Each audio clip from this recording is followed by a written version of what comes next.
Nous allons maintenant voir, au travers de cette vidéo, trois exemples d'inéquations du second degré à résoudre. Alors avant toute chose, quand on a ce type d'équation, eh bien, on doit absolument avoir un côté égal à 0. Donc dans ce cas-ci, je vais faire passer le 1 du côté droit. Donc je vais faire moins 1 de chaque côté. Donc j'aurai moins 1 plus petit ou égal à 0. Puisqu'évidemment, ce plus petit ou égal à 0, il a une importance capitale dans ma résolution d'inéquation. On va y revenir juste après.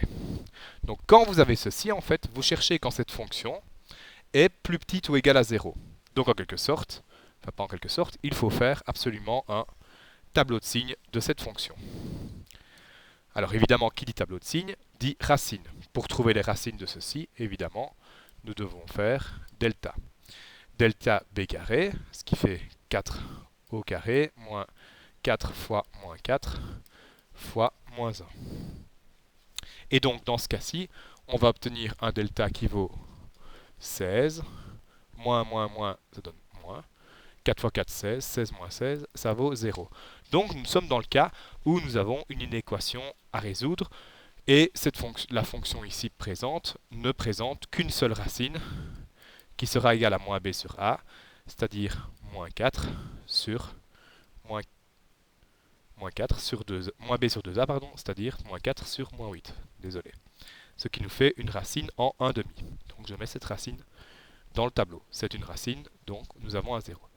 C'est une fonction du second degré. Pour une fonction du second degré, comme on a vu dans la vidéo précédente, nous avons de chaque côté de la racine, quand il n'y a qu'une seule racine, le signe de a. Nous voyons ici que a est négatif, donc je mets des moins de chaque côté de la racine.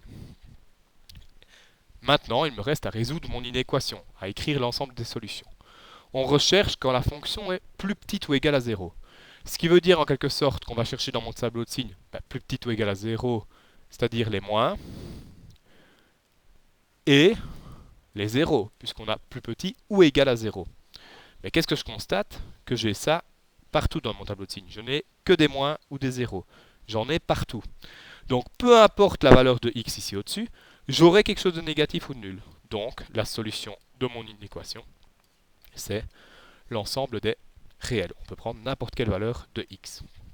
Voilà pour le premier exemple. Le deuxième exemple, maintenant nous avons de nouveau quelque chose, enfin une inéquation où nous devons faire repasser les termes d'un côté pour avoir un côté égal à 0. Bien, ça donne ceci, si je fais repasser les termes de droite à gauche. Plus petit que 0.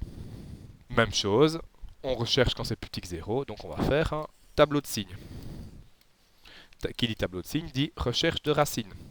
Les racines, ce sera moins 11 au carré, c'est-à-dire 121, moins 4 fois moins 1 fois moins 28, ce qui nous fait 121 moins 112, ce qui nous fait 9. Ça tombe bien, c'est un carré parfait, et donc moins b, c'est-à-dire 11 plus ou moins racine de 9, 3, sur 2a, sur moins 2, qui va nous donner deux solutions. 11 plus 3, 14, 14 sur moins 2, ça fait moins 7, 11 moins 3, moins 8, moins 8 sur moins 11 moins 3, pardon, 8. 8 sur moins 2, ça donne moins 4. Nous avons donc deux racines que nous allons mettre dans le tableau de signes, dans l'ordre croissant, de la plus petite à la plus grande. Attention avec le nombre négatif, moins 7 est bien plus petit que moins 4. Nous avons donc deux racines. Dans le cas de deux racines, un tableau de signes d'une fonction du second degré, c'est à l'extérieur des racines, le signe de a. A est négatif, donc je mets négatif à l'extérieur des racines. Et signe opposé de a à l'intérieur des racines, c'est-à-dire plus. Maintenant, qu'est-ce que je recherche dans mon inéquation? Je recherche tout ce qui est plus petit que 0. Cette fois-ci, je ne vais chercher que les moins, puisque je ne cherche plus ce qui est plus petit ou égal à 0.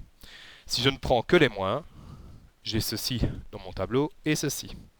C'est-à-dire les valeurs de x qui sont avant moins 7 et après moins 4. Et bien ça, je le note. Je lis de gauche à droite, je vois comme une flèche. Jusque quelle valeur? Jusque moins 7, mais en fait moins 7, je ne le prends pas parce que c'est égal à 0. Donc je ne prends pas moins 7. Je redémarre à moins 4, donc union. Je redémarre à moins 4, mais moins 4 c'est le même souci, je ne le prends pas. Jusque flèche.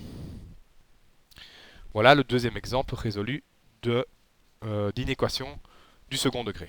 Et pour terminer, le cas 9x carré plus 6x plus 1 plus petit que 0. Eh bien, dans ce cas-ci, on a directement un terme égal à 0. Je peux directement, à la limite, faire mon discriminant, donc b carré, ce qui fait 36 moins 4 fois 9 fois 1. En fait, j'obtiens 36 moins 36, ce qui nous fait 0.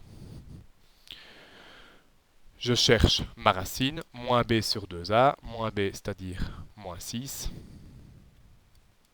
sur 2a, donc 18. Ce qui nous fait moins 1 tiers. Et donc, mon tableau de signes, c'est de nouveau un tableau de signes avec une seule racine. Qui dit une seule racine dit signe de a de chaque côté de la racine. Et je vais regarder ce que je cherche dans mon équation. Je recherche de nouveau les moins. Si je regarde après les moins dans mon tableau de signes, il n'y en a pas. S'il n'y en a pas, l'ensemble des solutions, il n'y a pas de solution. L'ensemble des solutions, c'est l'ensemble vide, puisqu'il n'y a pas de moins dans mon tableau de signes. Il n'y a pas de valeur de x qui font que la fonction est négative, et donc je n'ai pas de solution. Voilà 3 exemples de résolution d'une équation.